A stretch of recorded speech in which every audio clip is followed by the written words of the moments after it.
right, it is time to talk about the last 5 films I've seen, or 5 of the last films I've seen. Hey everyone, it is Shannon, and I'm super excited to be here today and to share with you this video. This is going to be the third in my series of catching up with the 25 films that I've seen recently. If you haven't seen another video like this before, I'll put number 1 up in the corner for you. And yeah, so I want to get back in the habit of talking about movies on the channel. I realized that there were about 25 movies that I had seen but never talked about, so I put them all on a spinner, and we're just doing this randomly. I spin the wheel, I pull up the poster, talk about the movie for a bit, and do that for 5 films for each of the videos. So far I feel like things are going pretty well. I hope I didn't jinx that. But yeah, it's been fun, and it's also kind of just messy and imperfect, and that's okay. I just need to get back in the habit of doing this, and this felt like a fun way to do it. And so if there's a fun option, I'm gonna usually choose that one. So let's spin the wheel, because that's always the fun part, and let's see what the first one for this third video is. Ooh, Captain America, the First Avenger. Okay, so yeah, probably the least popular film on this list. Probably not. It's probably the most, no, it's actually probably not the most popular, but close to. So yeah, Captain America, the First Avenger. I've seen all of the Marvel Universe up until, the most recent Avengers one, and I decided that I wanted to rewatch the Marvel Cinematic Universe in internal chronological order. So the first film, which is the earliest in timeline, is Captain America. So I decided to watch it.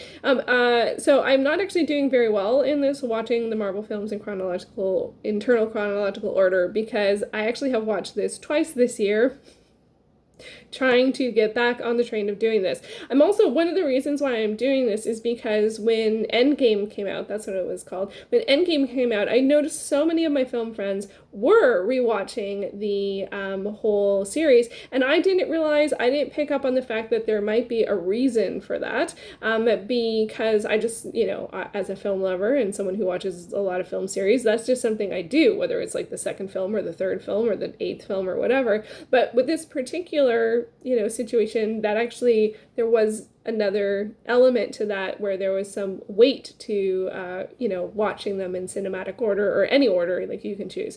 Anyway, so I was like, okay, missed the boat on that, so I decided to do that. I also, when I initially watched Captain America, I missed the boat on it as well, because I didn't see it when it came out in the theater, and I think I went right to watching Avengers, and again, I didn't know that that was not the best way to go, that it would have been better to have watched Captain America first.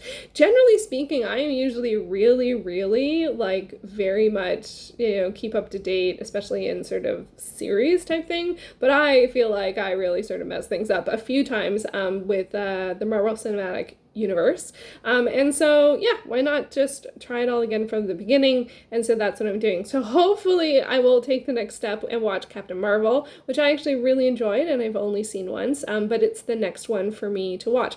I didn't talk too much about Captain America here. I actually truly love this film. I did not expect to. It's not a character that I was super familiar with before watching this particular one, but the story of the character and the journey that he goes on, and his resolve and persistence and his moral compass, my goodness, I just was really, sorry, that's my alarm. I just was taken aback by all of that and ended up loving it. He is one of my favorite characters in the Marvel Cinematic Universe. If this video was a drinking game, that would be your cue.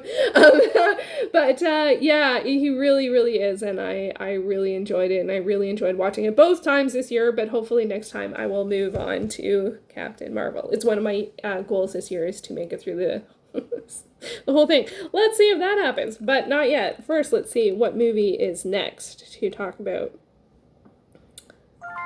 Hello, my name is Doris. Okay, so this is actually a total random pick, just some afternoon, Saturday afternoon. I decided to watch this on a bit of a lark. It might have been leaving Netflix. That might have been it. It stars Sally Field and Max Greenfield. And this is, oh gosh, this is actually quite charming. This follows an older woman, Sally Field, who works in a company and befriends and then starts to feel sort of some feels for one of her younger co-workers, and it does use something that I'm not a huge fan of, which is sort of the fake relationship trope in a bit of a roundabout way, because it's like, that's just like, you're just waiting for the tragedy of that to unfold. But I really appreciated and enjoyed this film, one, for seeing a female-led film that has an older protagonist, that deals with relationships, and also it does deal a little bit with the idea of, like, in some ways it's like they're both adults, so who cares? But then the how much judgment there is around it, and then there's also sort of a lot of like comedy around the fact that she doesn't know her way around social media very much,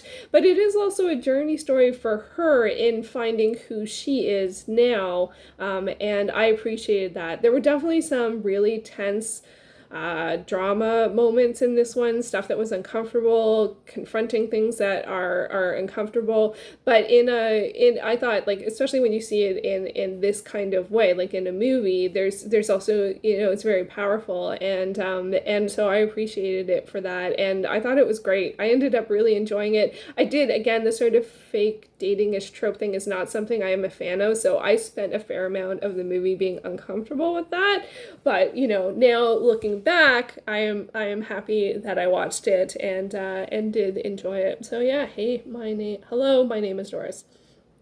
All right, film number 3. Let's see, what will it be? What will it be?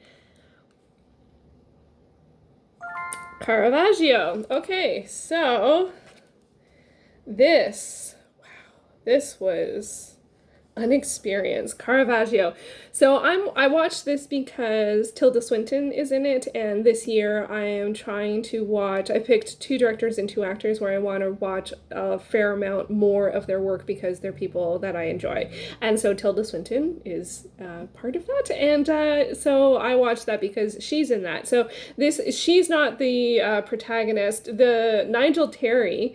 Nigel Terry plays Caravaggio. Sean Bean is in this. Sean Bean, and then Tilda Swinton. And this is a Derek Jarman film, and I think she's in a fair amount of his films, and may have even been, like, to the point where it may be musy. I'm not sure. Actually, there's nothing to support that just out of watching 2 films. That's it. But I think this is might be her first film credit. Don't quote me on that. So this is from the 80s. It's like a historical biopic on Caravaggio, who was a painter, and that character is played by Nigel Terry as the adult version of him. This is 80s art house without question. It is not terribly linear. I found it very clear when we were in, like, later in his life or earlier in his life. I never felt like it was confusing in that sense, but it was definitely 80s art house, over the top in certain situations, non-realistic, not always representative, like it was very interpretive or expression-y, art housey, and I loved it. I loved it. I actually love 80s art house movies, and I didn't even know that that's what this would be coming into it, because I just thought Tilda Swinton is yes. And it was also really kind of wild to put together Nigel Terry, Sean Bean, and Tilda Swinton all together in the same scene, because I know Nigel Terry from Excalibur, where he plays Arthur, and he plays Arthur throughout a fair amount of ages in that film, so he was probably like late 20s playing 18 to 40, because it's like the life of, here's another, the life of, and these probably came out around the same time. I think this is 84, and Excalibur I think was 82. But then, so I know him from then as a character of that age at that time. And like Sean Bean I know from like Lord of the Rings, and like Tilda Swinton I think I first saw in Constantine, so those are around the 2000s. So to transport them back 16 years-ish to be in this film with Nigel Terry, like it sort of messed up with my mind. It's funny how you know actors from certain moments. And Sean Bean and Tilda Swinton in this one play, like Sean Bean plays someone that Caravaggio hires as a model, but is definitely interested in more than his modeling. And Tilda Swinton plays Sean Bean's lover. And it is very intense, and a lot of the scenes are very intense, and it's quite extraordinary. It's not necessarily the easiest watch in terms of there's some tough things that happened, and then also you can feel the weight of the fact that Caravaggio was a painter, but he was working for the church, and it didn't have a lot of artistic license. And I actually, to be honest, in terms of a biopic, I wasn't entirely sure the linear thread of his life. I could definitely get moments, I could get emotions, I could get relationships. Could I say where they were or what year it was? Nope. But did I still enjoy it from start to finish? Yeah, it was an experience. This is available on Canopy, which is a streaming service that's like Hoopla, but specifically for film, TV, also documentaries and some educational programming as well. It's a link to it down below. And if you're part of the Toronto Public Library, you do get 8 rentals a month. They have art house film, obviously. They have like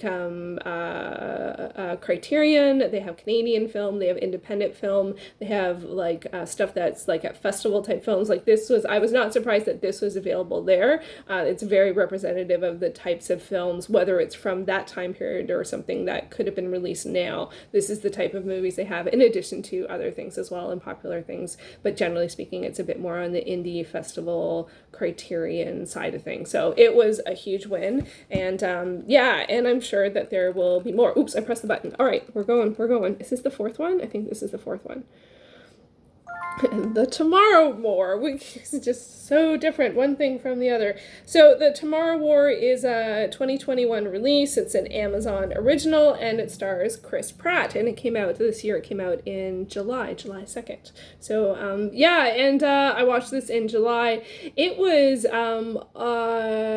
more serious than I expected. It is drama, like the story, the plot, like the whole Tomorrow War situation was quite serious, and it is something that was a little like, it wasn't about a pandemic, but it was about a situation that was all-encompassing and worldwide and felt oppressive. So that was a bit tough, to be honest. But it was interesting because it was actually quite, in terms of a film, it was quite self-aware in the fact of the style of film it is and what people expect, and had a couple of not direct to the camera, but like it had a couple of not winks to the camera, but kind of on deciding to do things differently. I will admit with this one, there was a couple little bits about the plot that I'm just like, wow, either that just went by too quickly, or that wasn't clear, or I'm expecting it in the format and packaging that we normally get these movies in. I'm not quite sure which of those things it fell into. I enjoyed it though, as an action movie, but I didn't feel like it had a pretty serious backbone to it in terms of the story, although I admit I didn't always follow it, but also the relationships, and Chris Pratt was good. I enjoy him. I mostly know him from Guardians of the Galaxy. I don't think I've actually seen him in anything else. So this was similar but different, but it wasn't comedy like at all. Like there were moments, but it's not a comedy. It is a science fiction action drama thriller. Yes, 4.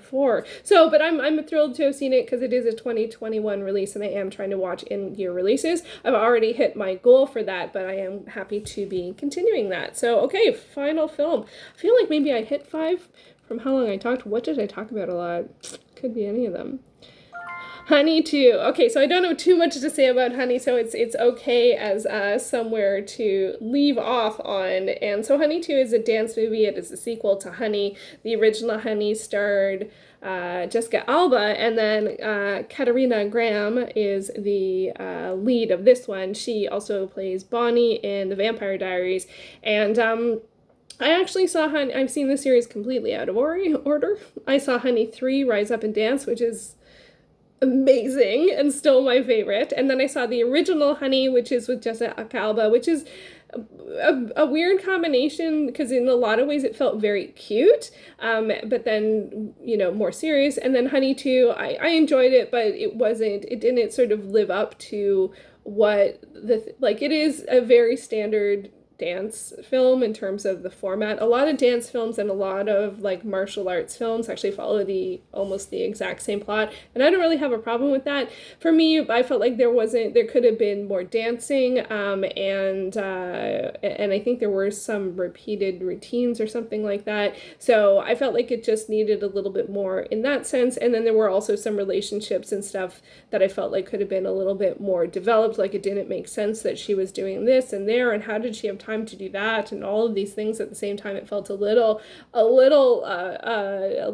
messy in that sense. But in terms of a dance movie, like, I enjoyed it as a dance movie, but it's not my favorite of the series. But I am glad that I saw it, and I think it was another one that was leaving Netflix, so that I am happy that I was able to watch it. So that is Honey 2. Let me know if you've seen the entire Honey series, which is your favorite, and is there more, or is there just the 3? I'm not sure. So there we go. There is another 5 films that have been talked about. I'm so excited. This has been a lot of fun. And yeah, and I will be back with more videos with the next 5 and the final 5. I really think I might have talked about 6 there. I don't know. I can't remember. It felt like 5 or not. I don't know. When I see the playback, I will know, and I will make it work no matter what happens. Okay, thank you so much for watching. I will be back soon with another video.